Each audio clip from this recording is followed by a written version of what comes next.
आपणा सर्वांना नमस्कार.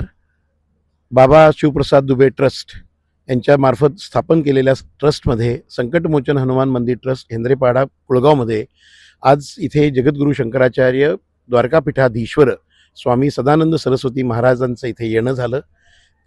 येण्याच्या 3 गोष्टी होत्या.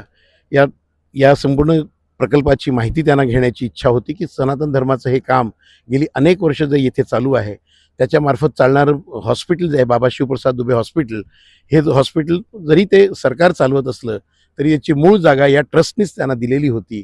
अशा या संपूर्ण वास्तूमध्ये त्यांना जेव्हा या सगळ्या गोष्टींची कल्पना झाली की आमच्या इथे सहवास नावाचं एक वृद्धाश्रमाचं केंद्र आहे, एअरसन्स नावाची शाळा आहे, आणि अशा पद्धतीने ते म्हणाले की मग मला त्यांच्या मनातली उत्सुकता होती की हे बदलापूर कुठे गाव आहे आणि त्या गावामध्ये मी जरूर येऊ इच्छितो. अशा पद्धतीची त्यांना विनंती केली आणि त्यांनी ती विनंती मान्य करून आज या शहरामध्ये आले.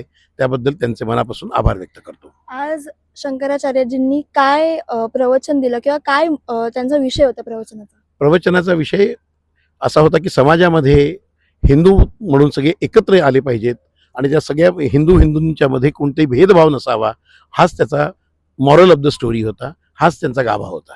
आज ह्याच निमित्ताने पद्मश्री अनुप जलोटाजी सुद्धा इथे उपस्थित होते. कसं जमवलं त्यांना इथे आणणं?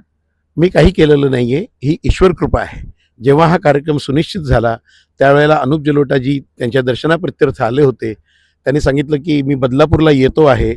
बदलापूरला येतोय म्हटल्यावर ते म्हणाले की मी पण तुम्हाला माझी संगीत सेवा रुजू करण्याकरता ते येतो, असं त्या पद्धतीने त्यांनी सांगितलं. कोणकोणते खास गाणी जे आहेत, भजनं जे आहेत ते अनुजींनी गायले?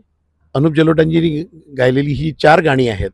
ऐसी लागी लगन मीरा हो गई मगन, त्यानंतर राम आणि कृष्णबद्दल त्यांनी जे मांडलं, मीराचे भजन त्यांनी गायले. अशा पद्धतीचं छान त्यांनी त्यांच्या आठवणीतले योग्य उत्तमात उत्तम गाणी त्यांनी म्हटली.